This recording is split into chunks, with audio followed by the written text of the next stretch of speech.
Good morning बच्चों। कक्षा 12 के सभी छात्र छात्राएं ध्यान दें।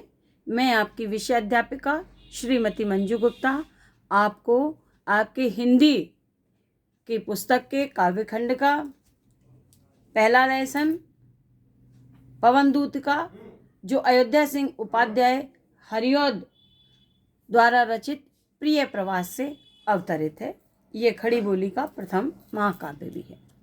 मैंने आपको बताया था कि राधा जी ने पवन के माध्यम से पवन को अपनी दूतिका बनाकर भगवान श्री कृष्ण के पास अपना संदेश भेजा है।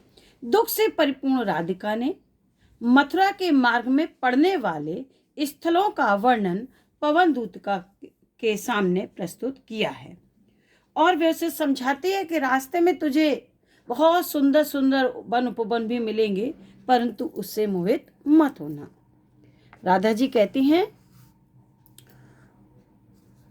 कि थोड़ा आगे सरस रब का धाम सतपुष्प वाला, अच्छे अच्छे बहुद्रुम लतावान सौंदर्यशाली, प्यारा विंद्रा विपिन मन को मुग्धकारी मिलेगा, आना जाना इस विपिन से मोह माना ना होना।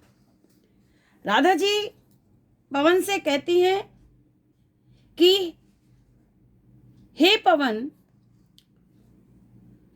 जब तू मेरे घर से निकलेगी तो जैसे मार्ग में तुझे थोड़ा ही आगे बढ़ेगी कि सरस, सरस माने मधुर, रब माने शब्द, धाम माने स्थान, सत पुष्प माने श्रेष्ठ पुष्पों से युक्त, बहु माने बहुत से, द्रुम माने वृक्ष, लतावान माने लताओं से युक्त, प्यारा विंद्रा विपिन माने विंद्रा वन, मन को मुग्धकारी माने मन को मोहिने वाला।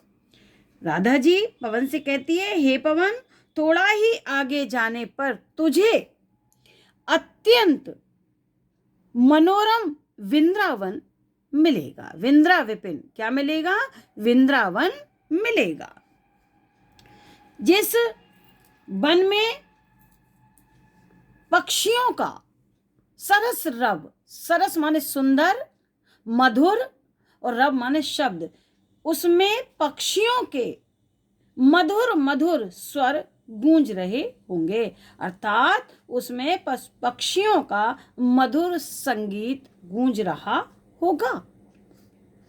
अच्छे अच्छे बहुद्रुम, वहां पर बहुत अच्छे अच्छे वृक्ष मिलेंगे जो मधुर फलों से युक्त होंगे, लदे हुए होंगे, और अच्छे अच्छे बहुद्रुम लतावान सौंदर्यशाली, और उन वृक्षों पर सुंदर सुंदर लताएं भी विराजमान होंगी।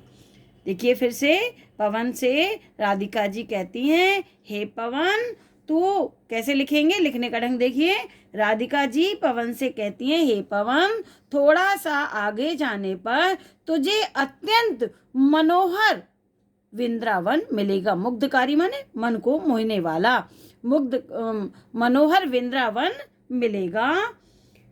उस विंद्रावन में पक्षियों का मधुर संगीत गूंज रहा होगा। यहाँ सरस रब माने मधुर स्वर, तो मधुर स्वर किसके होंगे?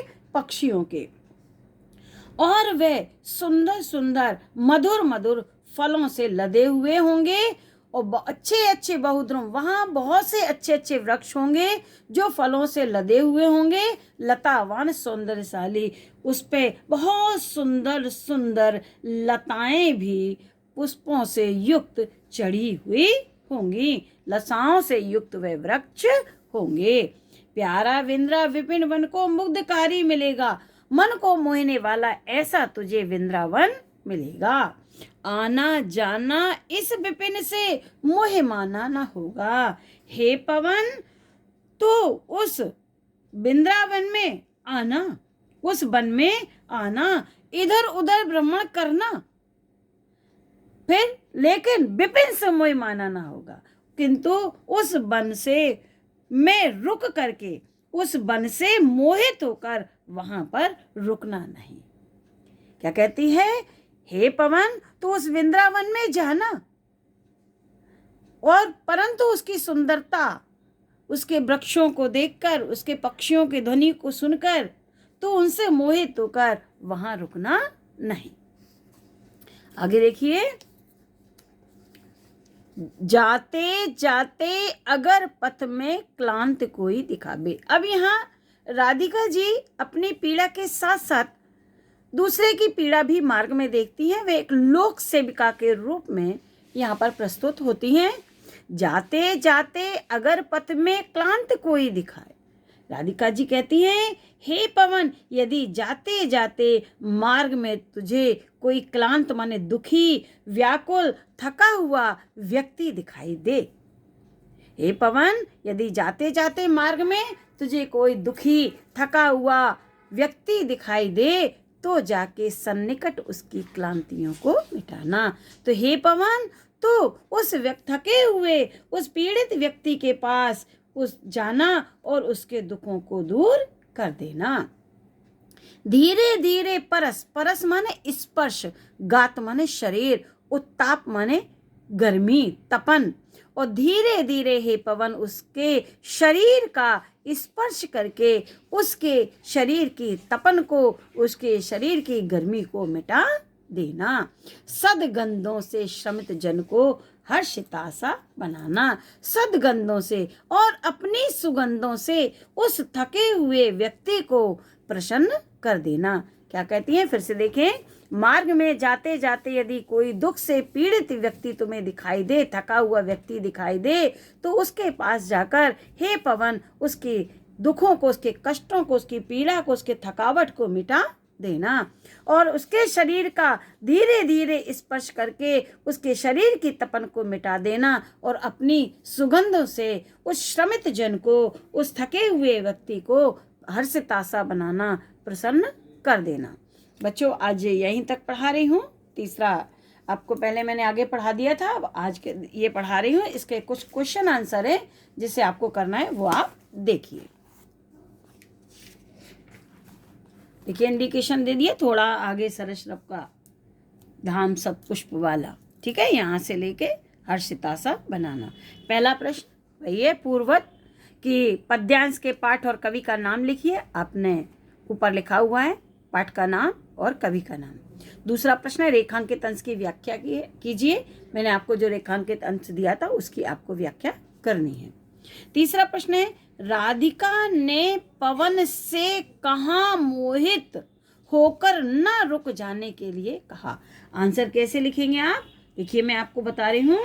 राधिका ने पवन से सुंदर वृंदावन की, उस मन को मोहने वाले वृंदावन की या फिर मनोहर वृंदावन की सुंदर लताओं और वृक्षों को देखकर उससे मोहित होकर वहां रुक जाने के लिए न कहा कि वहां मत रुकना।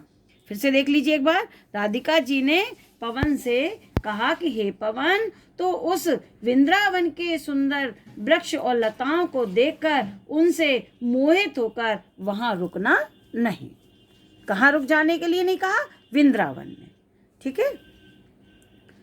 चौथा प्रश्न है राधिका ने पवन से मार्ग में किसके दुख को दूर करने के लिए? फिर वही किसके की जगह क्या लिखेंगे? राधिका जी ने पवन से पीड़ित, दुखी, थके हुए व्यक्ति के दुख को दूर करने के लिए कहा। किसी दुखी, थके हुए व्यक्ति को के दुख को दूर करने के लिए कहा। अंतिम प्रश्न देखिए, इस पद्यांश में राधिका जी को किस रूप में, इस पद्यांश में राधिका को किस रूप में चित्रित किया गया? उत्तर क्या होगा? इस पद्यांश में राधिका को एक लोक सेविका के रूप में प्रस्तुत किया गया है। ये बच्चों आप कर लीजिएगा, आगे कल पढ़ाऊंगी। Thank you.